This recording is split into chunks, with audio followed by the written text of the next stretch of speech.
hacer una nota, los trabajadores de ARSAT Claro, son los que más relegados están en su recuperación salarial. O sea, más que recuperación, directamente le congelaron el sueldo y hace muchos, muchos meses, bueno, todo este gobierno, que no le aumentaron ni siquiera ese 1% que aumentan mensualmente y son de los sueldos que han quedado muy relegados y es la forma de vaciar, porque estos claro. tipos que son súper profesionales y capacitados se van, porque están bajo el convenio de los telefónicos, creo, de telecomunicaciones. Ujú. Ajá. Y eso ha quedado absolutamente relegado. Ahora voy a buscar una gráfica para mostrar. Bien, bárbaro, bárbaro. Bueno, Seguimos aprendiendo. ¿y usted de qué iba a hablar, Castro? Si es que le queda algo por decir después de recibir esta cátedra Y la verdad es que me da gratuita. bastante vergüenza, pero por suerte soy periodista Y no tenés. y la vergüenza ya es felizmente una virtud perdida hace rato. Y entonces nos vamos a dedicar inevitablemente al tema político de estas horas, que hegemoniza la agenda previsiblemente, y es la situación de Cristina Fernández. Ujú.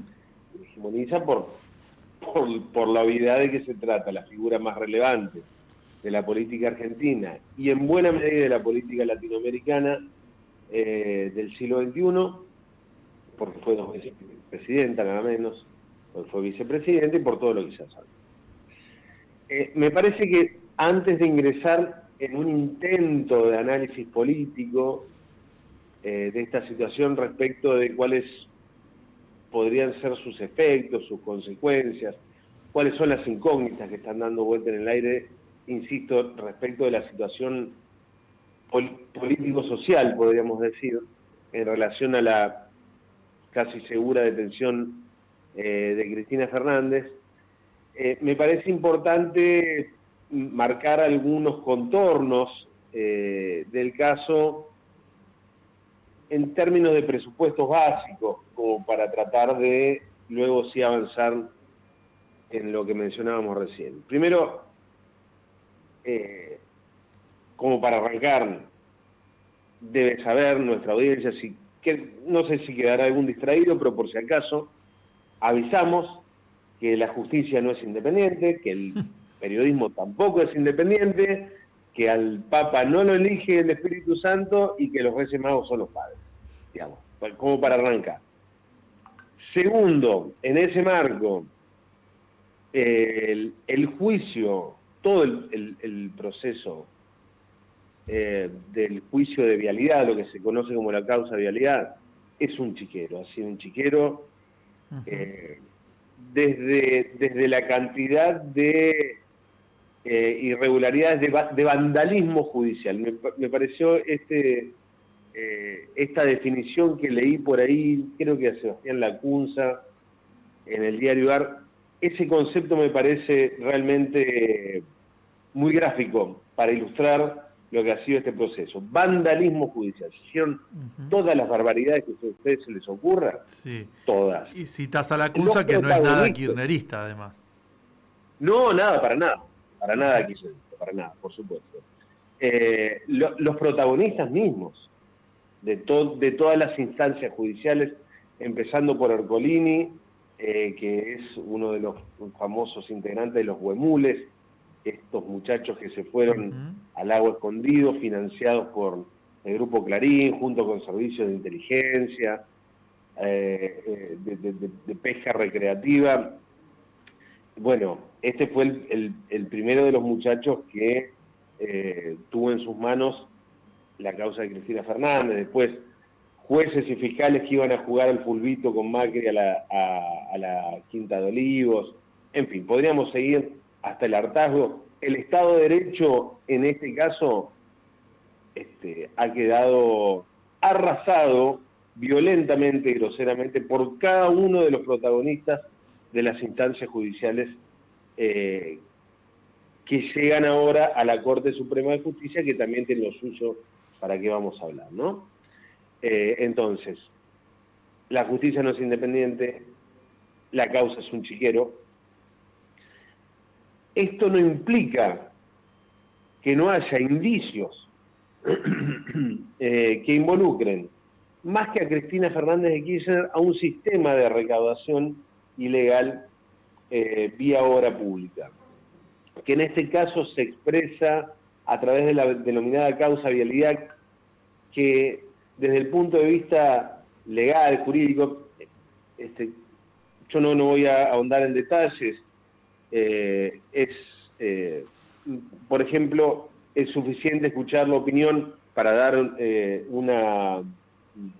una referencia local de Griselda Tesio, por ejemplo, ex fiscal federal, ex vicegobernadora de la provincia de Santa Fe, insospechada también de kirchnerismo o de peronismo, para entender el enchastre legal. Ahora, una cosa es eso y otra cosa es que existan indicios de que hubo un esquema de recaudación ilegal vía la obra pública. Ahora, realmente es un chiste pensar que en el caso de que haya existido ese mecanismo, haya nacido en la Argentina de la mano de Néstor Kirchner y continuó por Cristina Fernández de Kirchner. Es realmente un chiste y es solamente posible pensar eso, es solamente posible pensar que quien denuncie eso sea alguien de apellido Macri. Claro, es decir, claro. Si hay algo si hay un emblema de lo que se denominó la patria contratista, de las licitaciones de obra pública, sobre todo a partir de la dictadura, con sobreprecio y coimas, es el apellido Macri. Allí está buena parte de la razón de la multiplicación exponencial de la fortuna de la familia y del entramado empresario de la familia, que después heredó, empezó a tener protagonismo Mauricio Macri. Todo esto es posible, digamos, solamente es posible que en la Argentina se pueda decir sin sonrojarse que la corrupción o los mecanismos de recaudación ilegal o caja negra de la política con la obra pública empezó y terminó con el kirchnerismo y no tiene una extensa tradición la Argentina y el mundo en general también, ¿para qué vamos a hablar?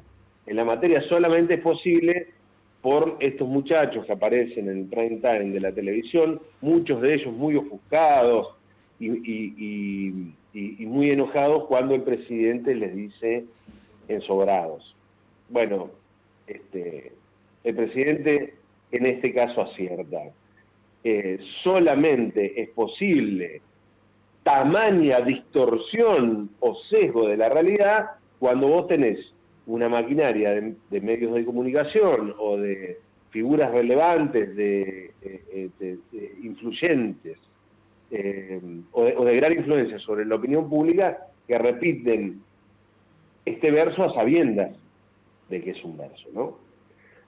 Esto tampoco, valga también el último contorno, como para no hacerlo tan largo, esto tampoco, esta certeza, o cuasi certeza que tenemos, de que la obra pública es también un mecanismo de recaudación ilegal de caja negra de la política, acá, en la China, en los Estados Unidos y en todo el mundo, no debería traer consigo como respuesta es que hay que eliminar toda la obra pública, que no hay que mantener más una ruta, que no hay que cortar un suyo. Digamos, todos más o menos sabemos que en la policía existe bolsones significativos de corrupción estructural. A nadie se le ocurre eliminar la policía. Para poner un ejemplo bastante burdo, pero a la vez entendible. Dicho todo esto, me parece que ahora los grandes interrogantes, las grandes incógnitas, están en cuáles van a ser las repercusiones políticas y sociales de la decisión de la Corte Suprema de validar todo el chiquero, Claro. ocurrido y ejecutado hasta aquí, y meter presa a Cristina. Meter presa a Cristina Fernández de Kirchner, insisto, no es meter presa a Milagro Sala, o a Amado Vudú, o al propio Julio De Vido, que son actores o protagonistas políticos de gran centralidad en su momento, pero que no llegan ni de cerca a la escala, insisto, No, de quien, claramente. sin lugar a dudas, ha sido y es todavía una de las figuras más relevantes, la más relevante, me animaría a decir yo, por escándalo del siglo XXI en la política argentina, y la más popular, además. ¿Por qué digo esto? Porque no es solamente el sistema o el dispositivo político que todavía, aún disminuido, conserva a Cristina Fernández de Kirchner, sino el favor popular. Es decir, hay una cantidad significativa de gente, una cantidad significativa de la sociedad, minoritaria, pero aún significativa, que considera a Cristina Fernández de Kirchner como su líder, como su referente, o al menos una dirigente que le causa mucha simpatía y que no dudaría en votar todas las veces que sean necesarias. Entonces, a mí me parece que el dato o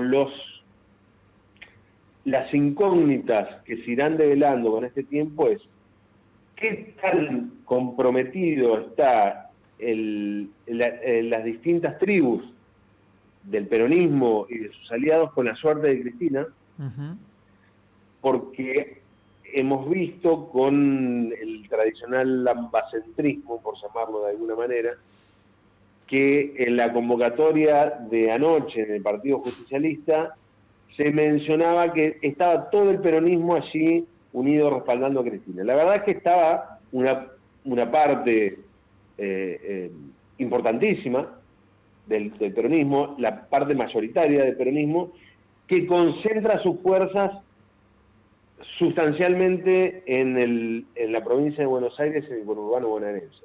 Ahora, como venimos hablando durante todas estas semanas, hay distintos peronismos en el conjunto del país que todavía digamos, no se sienten parte de ese sistema, más bien lo contrario, intentan huir. Incluso aquellos que se han mostrado más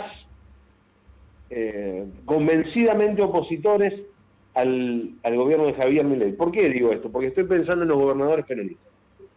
Hay algunos que han sido colaboradores o colaboracionistas, según quien opine, como por ejemplo Raúl Jalil de Catamarca o Jaldo de Tucumán. Sí. Pero hay otros que se han mantenido en sus 13, como Sergio Silioto, por ejemplo, en La Pampa, a quien yo, salvo que me esté perdiendo algo, no he escuchado una definición en estos días, o un respaldo concreto en estos días, a Cristina Fernández. Sí en otras oportunidades, sí el año pasado, no ahora. Son los mismos gobernadores que con diferentes matices no respaldaron la llegada de Cristina Fernández a la presidencia del PJ. Es decir, de esa manera expresaron su desacuerdo al menos con la modalidad de llegada de Cristina a la presidencia del PJ. Recordemos, echando a bolsazos a Ricardo Quintela, el gobernador de La Rioja, quien sí se expresó, creo, en estas últimas horas. El propio Kicillof, con quien Cristina mantiene una muy dura disputa interna, claro, ha sido mucho más claro. Llegó ayer a la sede del PJ de calle Mateo, en la ciudad de Buenos Aires, y esto fue celebrado como prácticamente como una anomalía, cuando uno pensaría, naturalmente, ¿cómo no va a estar Kicillof respaldando a Cristina Fernández en una situación de estas características?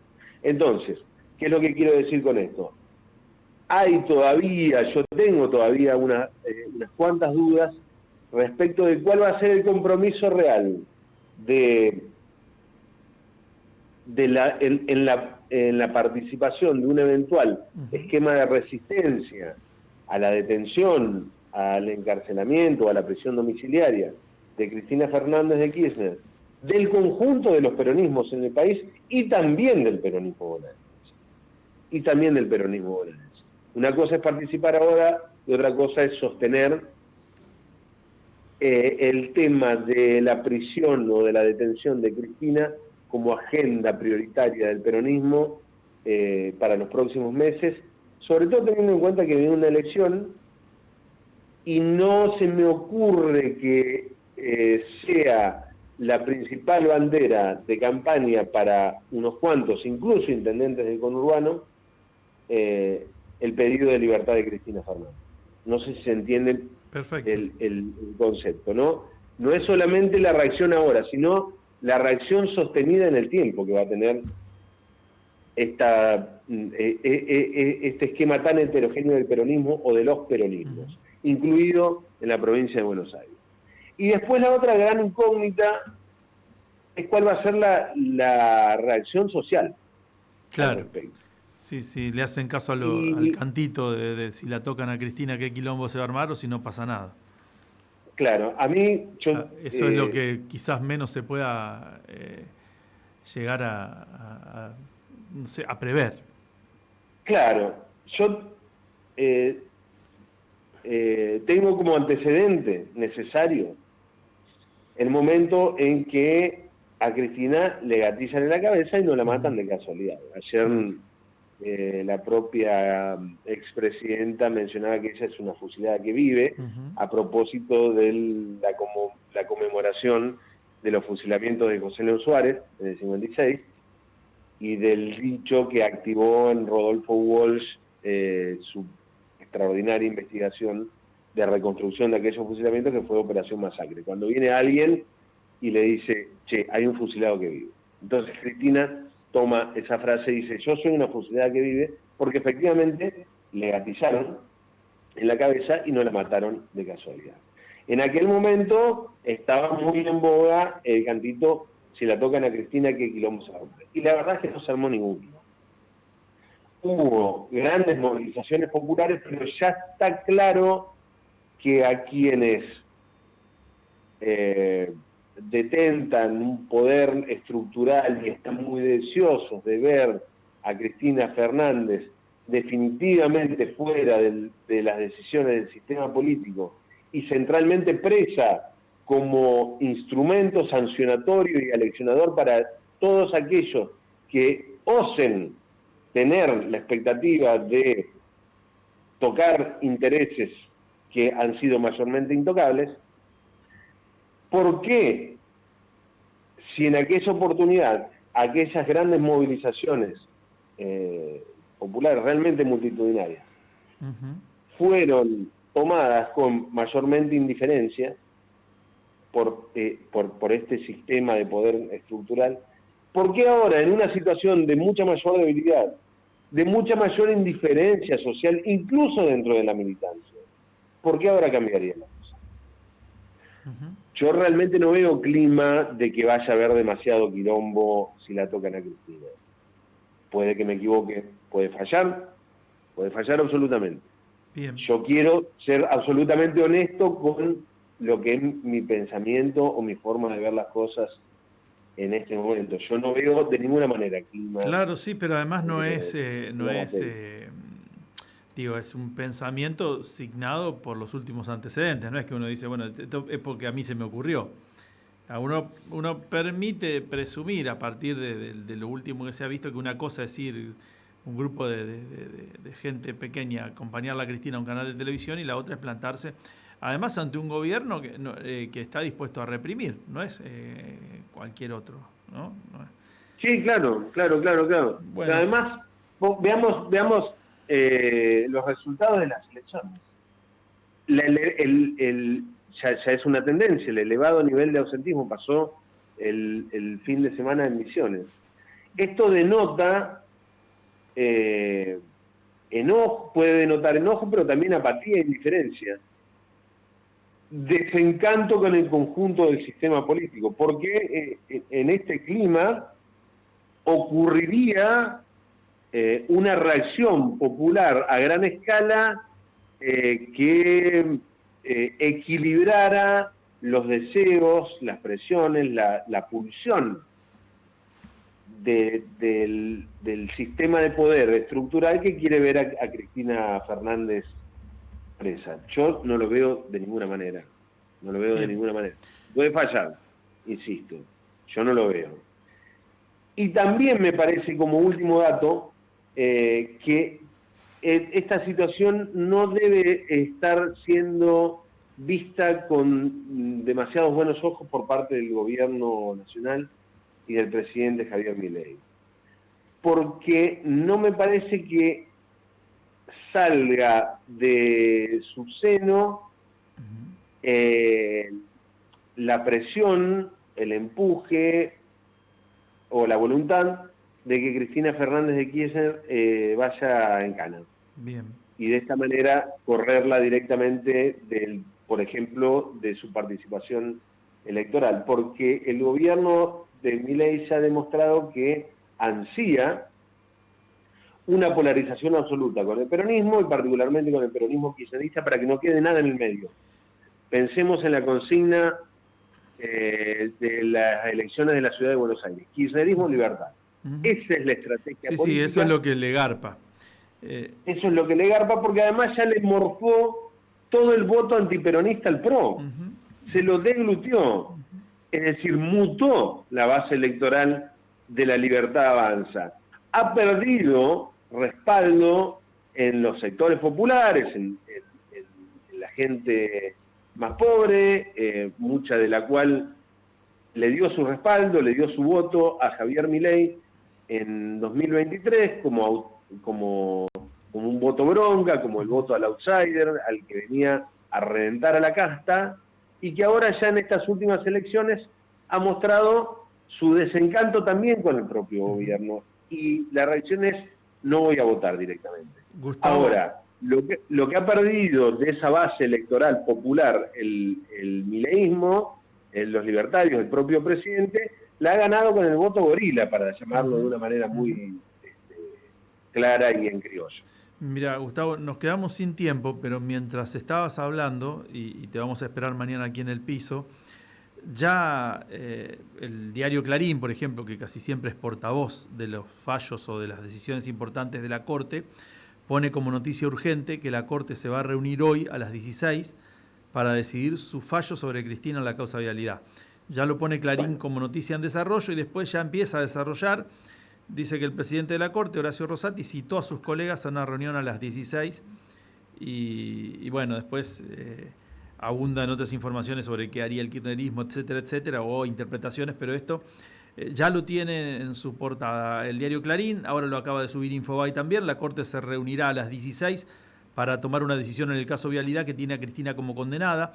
El presidente Horacio Rosati convocó al resto de los ministros a un encuentro que se va a realizar esta tarde, según anticiparon fuentes judiciales. Y me estoy fijando también el diario La Nación, que son los tres portavoces de la Corte, ¿no? Vialidad, el presidente de la Corte Suprema convocó, son todos títulos catástrofes. El presidente de la Corte Suprema convocó una reunión para esta tarde para tratar la condena a Cristina. Rosati confirmó que se tratará en una acordada especial convocada para las 16. Bueno, esa. Ahí está. Mañana seguramente tendremos las novedades. Una perlita nomás para el final, ya que lo mencionabas a Rosati. Ha quedado inmortalizado Rosati, no por su participación directa en la licitación, pero sí por la imagen que luego quedó inmortalizada en carteles, los famosos carteles de los inundadores, participando como intendente de Santa Fe del corte de cintas de la obra pública de Gualtieri, de la defensa incompleta por donde ingresó el Río Salado en el año 2003.